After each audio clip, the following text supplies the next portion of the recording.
With over 20 years of combined recruitment experience, Bastion is your trusted advisor for sourcing leaders. Technical experts in supply chain recruitment, Bastion uses a proven customer-focused delivery. Speak to a consultant today for your recruitment needs. Bastion, experts in sourcing leaders that deliver change.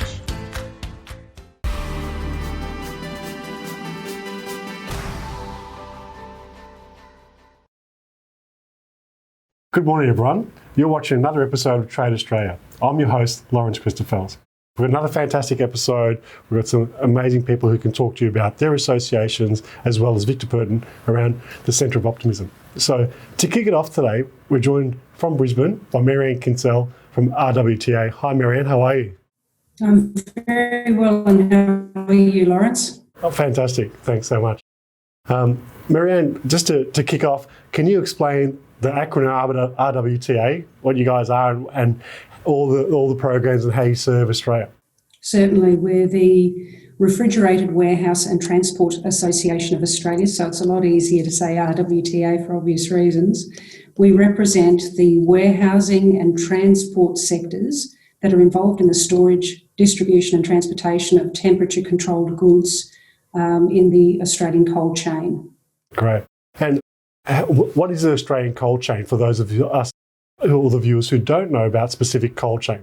It's a good question. We've spent a lot of time this year, particularly during COVID, ensuring that people understand where we fit.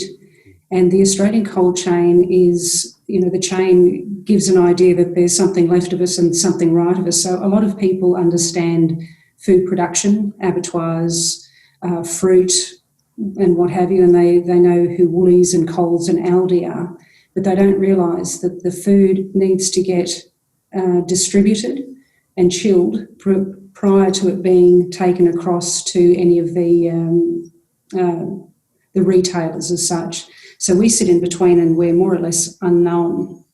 So during COVID, one of the things that we were very pleased about is we were given the opportunity to tell government departments around Australia that without us, without the membership of RWTA, the cold chain would not exist. And so that was particularly good for us in a lot of ways, because if I said Lineage, Emergent Coal, Doughboy, Lago, Oxford Cold Storage, Cold Express, etc., you'd probably say, I've never heard of them. Well, what about New Cold? Have you heard? Most people would say, no, I've never heard of them. If you said Aldi, yes. If you said Tees, abattoirs, you'd go, yes, I understand who they are. So to bring that to the forefront of the Australian public particularly, and especially government departments, was fantastic. Yeah, I agree. I think there's a lot of supply chain and cold chain, obviously, as you said, Marianne, has been brought to the surface, the importance, the value of what you and your members provide right around Australia is so powerful, and has been one of those positives that have come out of this whole COVID situation. So, absolutely. Yeah. Apart from the positive awareness piece, how's the cold chain been affected by COVID? Have there been some negative impacts? Obviously, a lot of pressures with supermarkets and stocking and so forth.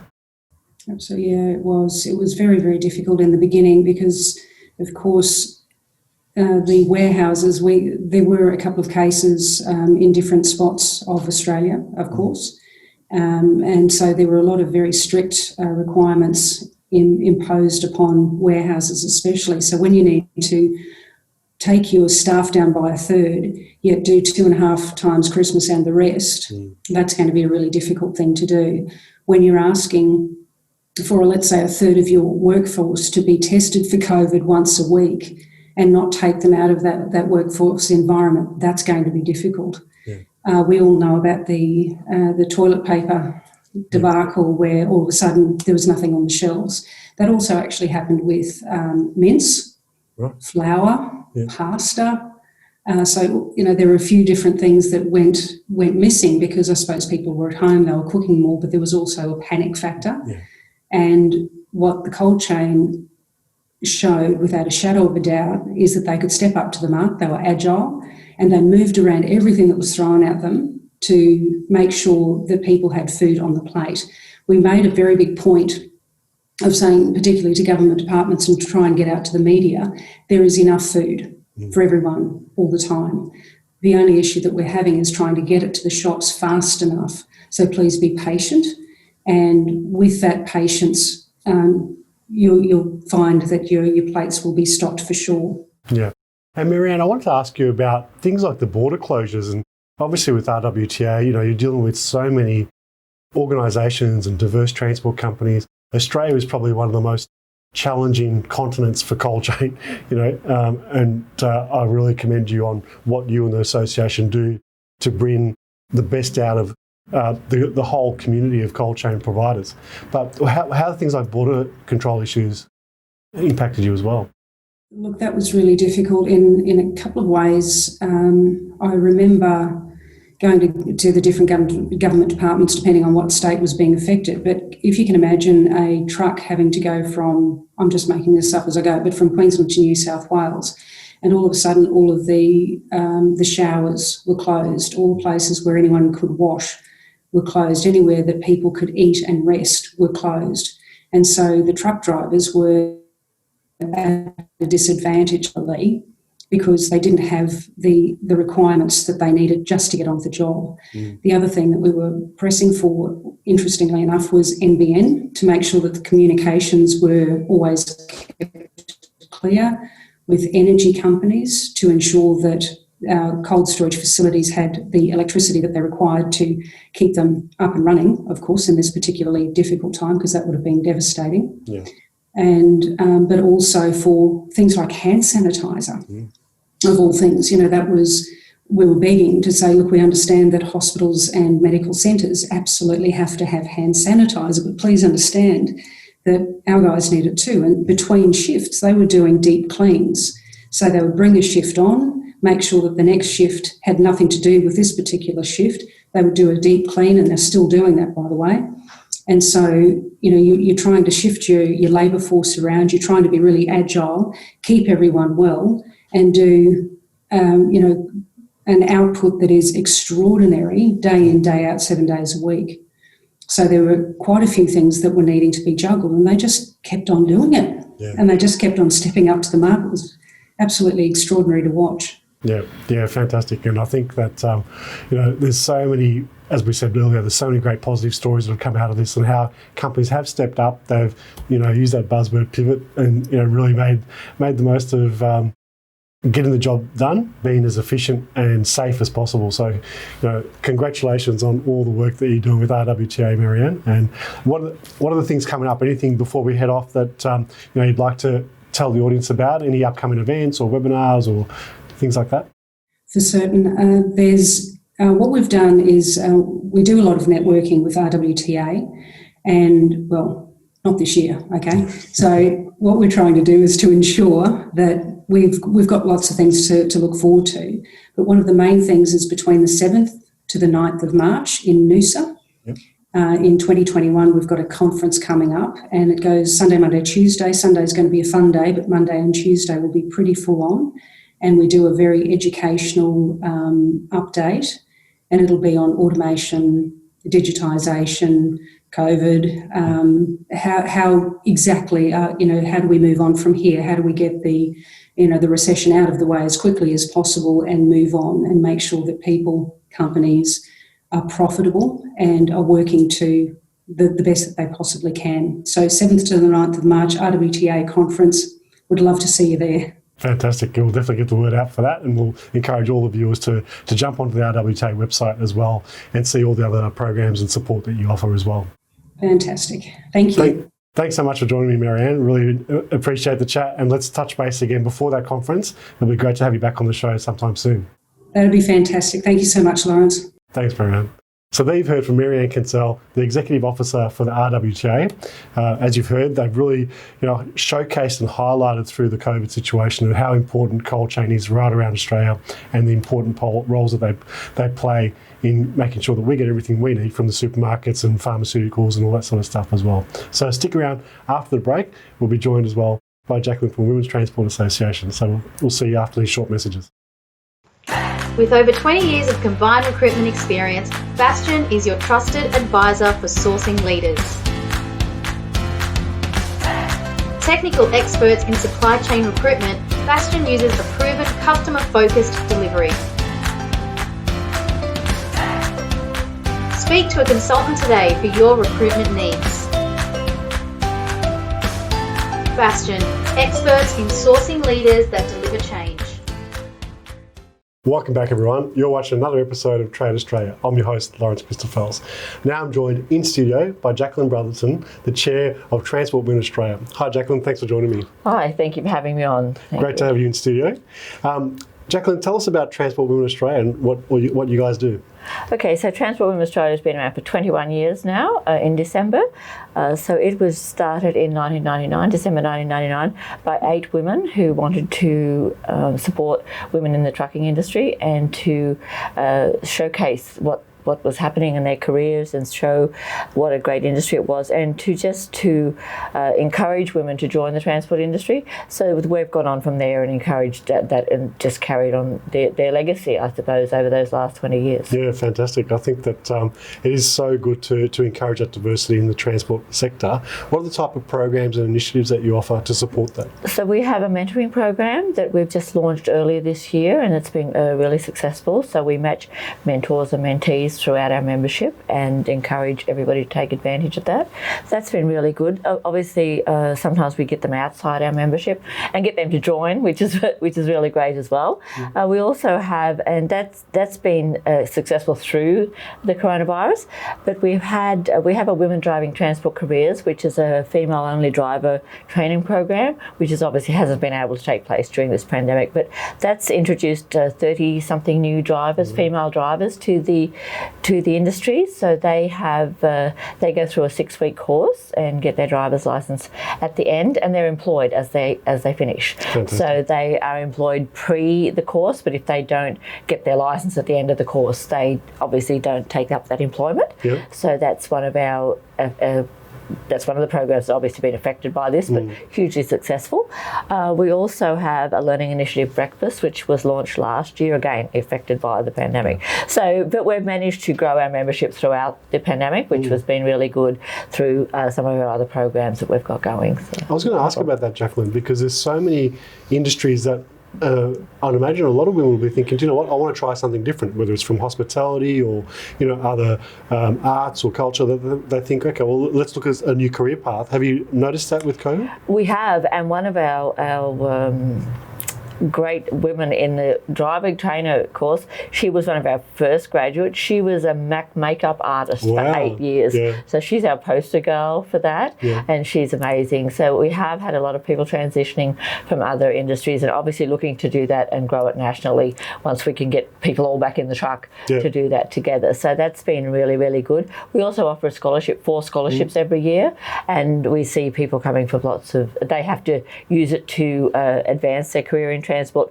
or to get into the trucking industry, or not only trucking but rail, marine, aviation has to be in transport, so not just road transport. I was going to ask about that diversity of road transport. Is it just the big rigs and trucks, or is it career work, all the type of, how do you... Anything to do within the transport industry, because there's so many different careers in transport. There's just, obviously I don't have a truck licence, and I've just rocked up 50 years in transport. Wow. So there's a huge amount of other careers. I think we were just trying to write them down one day, and we've come up with 72 different roles within road transport, I guess. So, as well as trains and trams and planes and all of that. So huge amount of roles, in finance and graphic design and all of those things. So we have a lot of people, and it's a equal opportunity industry. I think that's the main thing. And with drivers, they get equal pay. Yeah. So there's no gender gap in payments. So I think that's vitally important to get that out there. I think Jacquelene as well. Sorry, go on. Once you come out of the trucks, there's a pay gap, but that's to be expected. Yeah, well, hopefully that gets addressed, and they keep striving forward with that. I think that what I've noticed as well is the logistics sector overall. The skill set is becoming more interesting. You've got more data analytics, more IT, more technology coming into the play as well. And I'm not sure if you're working with universities or other TAFE colleges to try and showcase what the transport industry offers to women as well. We are, not necessarily our group so much, although we work with the Girl Guides to get them interested, and they love the trucks when you take them on site or anywhere. But a lot of the, throughout the industry, there's a lot of associations who are taking it to schools, university TAFEs. Our driving trainer course is with a TAFE. That's through a TAFE and a sponsor with Volvo Group Australia. So the three of us are in a venture with that. So that's been hugely successful. And the TAFE came to us to do that. So that's been really great. But it's just getting it out there. The Safety Truck Australia, Safety 360, that goes to truck shows, TAFE schools and everywhere. And it's all technological. It's all technology. It's just amazing. They do the virtual reality to show them what it looks like being in a truck. And it's just amazing. The technological advances in trucking, just trucking because that's what I'm in, but all of that is just so amazing. The trucks are just incredible. The technology is amazing. It's just beautiful inside the cabin and what the smarts inside as well. Absolutely. And our industry is just something that embraces every new technology that comes along. It's just incredible. Like, and truck drivers themselves say everything that comes along that they can use to help them to make their job easier. They just so onto it right now. So I think that perception, I mean, back a few decades ago, where you have to be a big, strong bloke to drive a truck. From a physical point of view, trucks are so more comfortable and power this, power that. There is no barrier to that, is there? I know, and even when I joined in the 70s, there were some scrawny little guys, so it's not real, and doing huge jobs. So they were probably stronger, even though they were tiny. But it's not a big job because most people don't load and unload themselves now, so they just have to drive. And when I started, there was no power steering. There was no automatic gearboxes, none of that stuff. So you had to change your own tyres and everything. So it was just not something that was physically demanding. So the cabs weren't air conditioned. There was no air conditioned bunks and all that. All the modern conveniences now. No mobile phones. No CB radios. No nothing. So you're out there on your own, and that was it. So Jacqueline, what are the sort of messages? Like, we've got a lot of women who are in import-export, supply chain. What's the best way they can get in touch, and what are the sort of obviously the website's there? The website's there, which we just appointed a new web designer yesterday to build a new website. Our website's very outdated. If anybody goes on there, and we've had it under construction, we just appointed one yesterday. So that's that. They can go to the website. My phone number's on it. The email address is on there. We have a LinkedIn. We have a Facebook page. Really good on and we have a Facebook group. But a lot of people just ring me. We have my phone numbers. Usually, I do a column in Big Rigs every fortnight. So there a lot of people contact me through that as well. I usually have the email address in there. So at the moment, as our scholarships close on Friday, Saturday 31st, so we'll be announcing that very soon. So we've been encouraging more people to apply for that, and especially now with so many people losing their jobs and everything. And it's just, to me, you meet the most amazing people in trucking, and it takes you all around the world. It's taken me all around, to the States and Canada and the Middle East and New Zealand and to so many places, and I just love it. We just love it. That's why we're there. That's why we're in the industry. You can see the joy and passion in you, Jacqueline. So it's great that that whole camaraderie is really powerful. Oh, it's incredible. We have 8 women now. We're back to 8 women that we started with on the board, and from 23 to 67. So huge, it's a great gap. And we come from all different walks of life. So married, single, one's just having twins. It's all and not all. Some of them. One's a truck driver. One's works in the super industry, so she does all our corporate governance and stuff and that. So it's really good. It's a very diverse board, and our members go from truck drivers to CEOs. So huge diversity through our membership as well. So that's been really great. Fantastic. Huge. And we're going to have some footage about the gala. So tell us about that. Is that an annual thing you do? No, we did that for our 20th anniversary. We thought, what are we going to do to celebrate? And we said, we're going to have a gala dinner. And we had it at the Windsor, and we booked it for 200 people. And everybody said we were nuts. We would never get 200 people there. We had 188, I think, or 190. So just just short of it. We had the most amazing night. I think every little posse in the Windsor that they could find a dance place, they danced. And it was also good for our sponsors. Didn't have to work. They could just come in and let their hair down. And we had all our living founders there that we could, except one, we couldn't find her, and sponsors, all the ex-chairs were there, the previous chairs were there. It was just a fantastic night. We could honour some of the people. We launched a new award for outstanding contribution by a woman to the industry.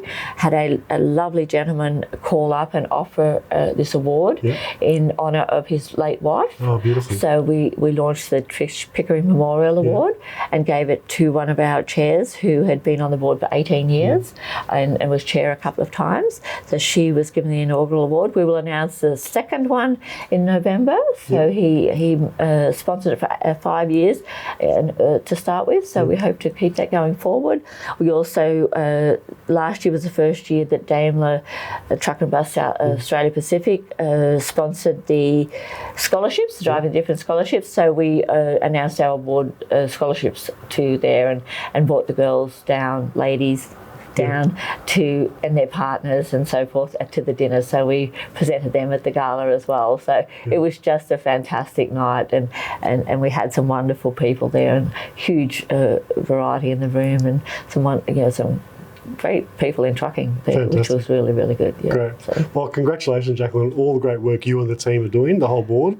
We're trying. It's important to encourage that diversity, the opportunities there as well, and the awareness around how fun this whole industry can be. Oh, that's an amazing, and it's just I've just clocked up 50 years in August, so you wouldn't be still there if you didn't love it so much. So Fantastic. I think that's a great thing to do. So, great.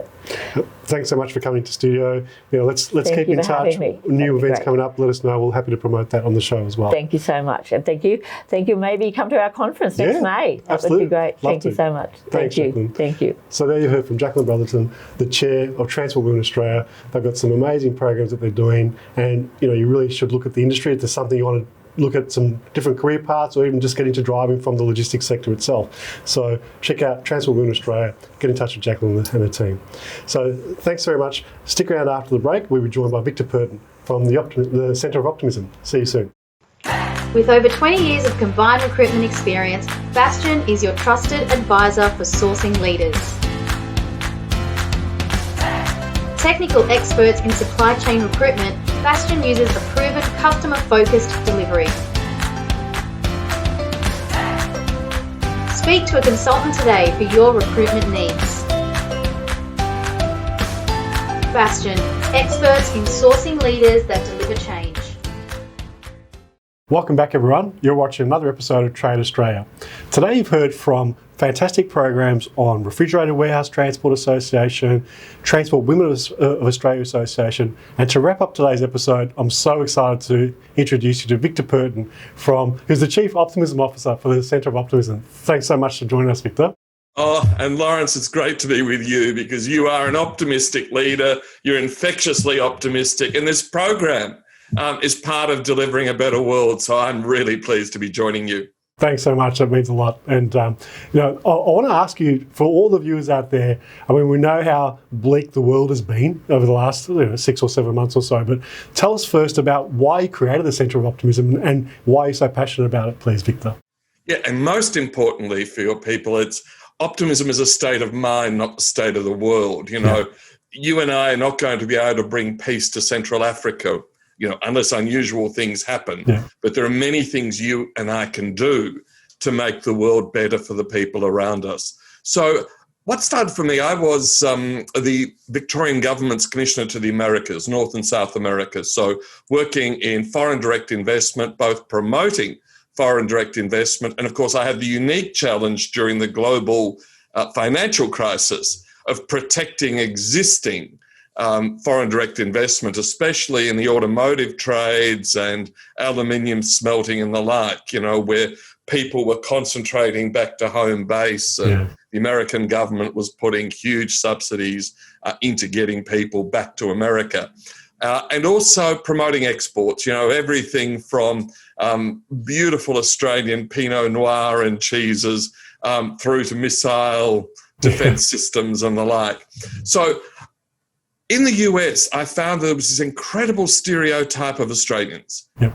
The chairman of Caterpillar said, "You Aussies remind me of the Americans of 100 years ago." The Secretary General of the Rio Olympics said, "Look, I just want Olympic Games as good as Sydney, a legacy as good as Melbourne 56. So everywhere I went, my work was easier because people always equate Australians with optimism and trustworthiness. Then I worked on the G20 Australian presidency. And at that super elite level of prime ministers, presidents, finance ministers, it was the same. You know, an Aussie's word is his or her bond. And then I came back to Melbourne and I was astonished by the negativity. It was like the only country in the world that didn't get Australian leadership was Australians. So we ran the Australian Leadership Project, and you were a great supporter of our work. We interviewed 2,500 people. And you know, if you look at Australian leadership, it's egalitarian, it's self-effacing humour, it's the smiles that you and I have, and it's no bullshit plain speaking. Now, if those are the qualities of Australian leadership, there's millions of people like that. Absolutely. You know, most of your viewers are like that, and the people around them are like that. So I was still bewildered, you know, what's going on? And then 2017, I had my eureka moment, which was not much wrong with the leadership. The problem is the fog of pessimism. And that led to books and speaking engagements. And in August of last year, a number of people provoked me into creating the Centre for Optimism. And in January of this year, we opened it to membership. We have 3,500 members in 65 countries, and we are leading an optimism movement.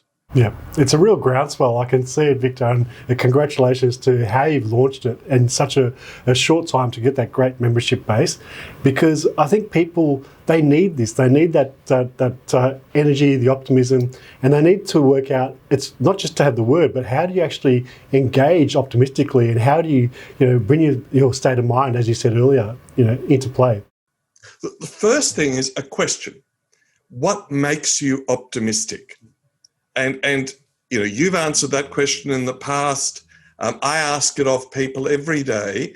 And, sometimes in Australian board meetings, people say, "Oh, what's keeping you awake at night?" God, I could throw myself across the table next time I'm asked that question. A number of people have tested it out, from Singapore to large Australian corporates to small businesses in Australia. Try this at your next meeting. Give people warning and go round the table. First question, what makes you optimistic? And don't restrict it to work. For some people, it'll be God. For some people, it'll be my kids. For some people, it'll be my grandkids. But asking that question, what makes you optimistic? And remember, it's not the state of the world, it's you. It's your ability to control the environment around you. And most importantly, it is central to modern contemporary leadership. McKinsey says so, Korn Ferry says so, the chairman of the Australian Chamber of Commerce recently said it, and Bob Iger, who wrote his autobiography, he had 10 traits of the modern leader. Yeah. What was number one? Infectious optimism. And as you know, Lawrence, infectious optimism isn't the guy, the big man standing at the front on the podium. Infectious optimism is the person who can find out what makes their cleaner optimistic, what makes the most junior worker optimistic, and harnesses that to give energy to the enterprise, and particularly in the space you're looking at, to export, to import. It's all about positive relationships. Yeah. And you need to be optimistic to make that happen. I couldn't agree more, Victor. I think, as you just alluded to, the international trade landscape, which you're very au fait with, it's fraught with risk, and that you don't know the people you're dealing with across the world, but you need to build those relationships. You need to have inherent trust already to get into an international trade contract. So that optimism part is not just about, am I getting the right product, the right price, but who am I dealing with, and how can we make it a win-win situation so that everyone benefits out of the transaction? Well, importantly, I was sharing, I read a lovely philosophy article today where an Australian philosopher nailed it. She said, trust is inherently optimistic because you believe that the other person is going to live up to their obligations. Wow. And in contracting, it's crucial that you don't just sign the document, leave it in the cupboard, let everything flow and not worry about it till something goes wrong. That notion of getting to know your customer, getting to know your supplier, and not just at the CEO level, but, one of my friends who is an AO, he's worth hundreds of millions of dollars, he actually makes a point of having coffee with some of the most junior people in the companies that he has relationships with, because, of course, eventually they will become the leaders. Yeah. But also it's that notion that when the leader needs something done, he's going to ask, he or she is going to ask someone who's more junior. And if that person already knows you. So I think everyone who wants to have great trade relationships, keep in that diary. Once a month, I'm going to ring my suppliers. Yeah. Once a month, I'm going to ring X. But maintain that positive relationship with your stakeholders. Fantastic. Victor, I wanted to ask you a question, please. So, especially with supply chain, and there's so much, in trade overall, there's so much new emerging technology, and people are used to emails and, a lot of written correspondence or automation systems. But we have lost touch, in my opinion, with that relationship bit, the fact that you still need to be able to, if you can't see them physically, like we're all locked down at the moment, we still need to be able to have, the phone call, the Zoom call, to actually still keep that, as you say, that infectious relationship going and growing, so that you can understand truly. You can't get from just, two-dimensional text. Yeah, no, utterly. And in fact, one of them, our board members, is a guy called John Hagel from the Deloitte Centre was at the Deloitte Centre for the Edge, recently retired from there, but wrote a magnificent book called The Power of Pull. So in this world, well, I'm sure you're like me, Lawrence, there's 300 emails a day come in, probably more. I can't pay attention to all of those, not even if I've got robots and AI, and I've got robots and AI looking at it, but, it's difficult to get people's attention with email. It's difficult in social media. I'm pretty good at social media and I get a lot of attention, but it doesn't quite equate. And that old-fashioned ring up on the phone. Now, in some countries, people are so busy they use, voicemail as a screen and they might not call you back. I remember our rule of thumb in the USA was if you could ring 12 times before you thought someone was blowing you off. Just because it's just so busy. But that notion of the phone call, in this day and age, it's actually unusual. It's a relief to people. Yeah. And then, of course, Zoom. I mean, we were using Zoom anyway because we've got members in 65 countries. So for us, it's a more natural environment. But, like Melburnians used to fly to Sydney for 1 hour meetings, several $1,000s in costs and time, a lot of wasted time through postponed or late flights. Oh my God, how much easier is this?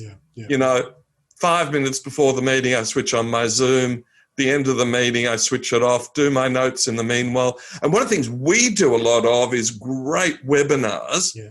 And what I love about it is people can chat away. If you go to a physical dinner, any of the chambers of commerce or the like, you sit down, you talk for 5 minutes, then it's yabba, yabba, yabba from the front. Yeah. You don't get to know the people around you. And the nice thing about Zoom is, and we do something every Sunday morning called the Optimist Heart, and people are chatting away and we ask them to chat away and, they're doing hearts and congratulations. And then at the end, so we bring everyone into this wild mic situation. And in fact, if I can share something personal, we recently had the funeral of my mother. Oh. And it was a joyous event. She'd lived a long life. She'd been a great leader. And there was so much love in the room. But of course, we couldn't hold a wake. Yeah. And so we did the wake on Zoom. Wow. And some of the people, my mum was 92, so some of the people were in their 90s and 80s, and we did breakout groups of 5 or 6, and everyone had to have a glass of wine or a whiskey or a tea. Do it really worked. Wow. And we actually had relatives beam in from the US, from Germany, stuff that you actually couldn't do. Yeah. We expected hundreds of people at the funeral had it been physical. But second best was a global event to celebrate someone's life. Yeah, and look, even the way you've described that, Victor, it takes a really, sad personal event, and you've shown how you can look at the optimistic side of that as well. So, it is a really powerful statement, and I think these days, especially with everything that companies have gone through, now more than ever, they really need to re-engage, refine that optimism. And that's why we're so delighted to have you on the show and talk about the centre, because we want to encourage all of our viewers to get in touch with you and get involved, because there's nothing to lose, everything to gain, and it changes not just their professional life but their personal life, their physical side, relationships so much by just really looking at this new, well, not a new way, but just getting back to that optimistic side. Well, the science is new. We always, you go back to books on positive thinking that really, go back 700 years. But the science now says, so the Harvard, the US military, Boston University published a report last year.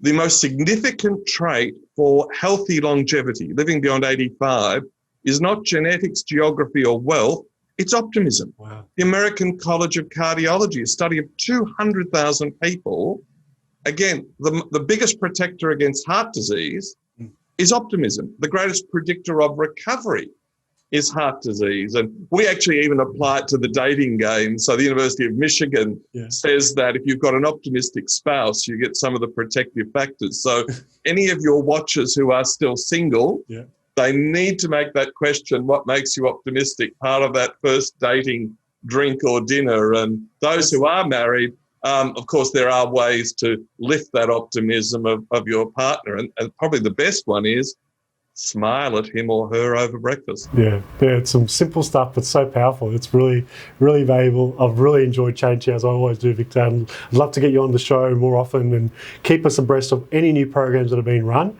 because we'll definitely proudly promote that right across the channels and make sure that, as we said earlier, to really encourage all the viewers, everyone who's tried to reimagine their structures, their workforce, their personal situations, just to this whole new, it's a new opportunity now to incorporate optimism into their daily lives. Yeah. We've actually got a program called The Better Normal. Great, love it. So our research is 2,500 people over 26 countries, and News Limited and others have actually done the exercise. We're very happy to make it available to every one of your watchers. What you need to understand is how your suppliers, how your producers, how your staff, how your stakeholders have changed during COVID. And we asked them, do you have a better normal? What is that better normal? And gosh, it can change an enterprise if you understand how your stakeholders have reimagined the post-COVID world. Yeah, love it. Okay, let's definitely put that out there. We'll promote that on the channel as well. And look, again, absolute delight, Victor. Thanks so much for sharing your infection optimism with me and the viewers, because it always is a delight. And you always feel better of it. So having a chat. So all the best, mate. Looking forward to catching up, hopefully for a glass of wine sometime if we can in the future. And stay well and stay safe. Exactly. Once we've got the vaccine, everything will be better. Fantastic. Take care, Victor. Speak again very soon. Thanks, Lawrence. Have a great day. You too. So there you've heard from Victor Brotherton, the Chief Optimism Officer for the Centre of Optimism. As you've heard, there is so many benefits about really getting back to optimistic mindset through your personal life, career and physical health, all those type of great benefits. So get in touch with Victor at the centre, and there's some great initiatives. You've heard every Sunday they've got a program, they've got some other programs for corporate, so you can't go wrong. Thanks again for watching another episode of Trade Australia. I hope you found it informative and actually quite inspiring as well with some of our speakers, just like you've heard from Victor, Jacquelene and Marianne as well. So take care, look forward to seeing you again on the next episodes. Cheers. With over 20 years of combined recruitment experience, Bastion is your trusted advisor for sourcing leaders. Technical experts in supply chain recruitment, Bastion uses a proven customer-focused delivery. Speak to a consultant today for your recruitment needs. Bastion, experts in sourcing leaders that deliver change.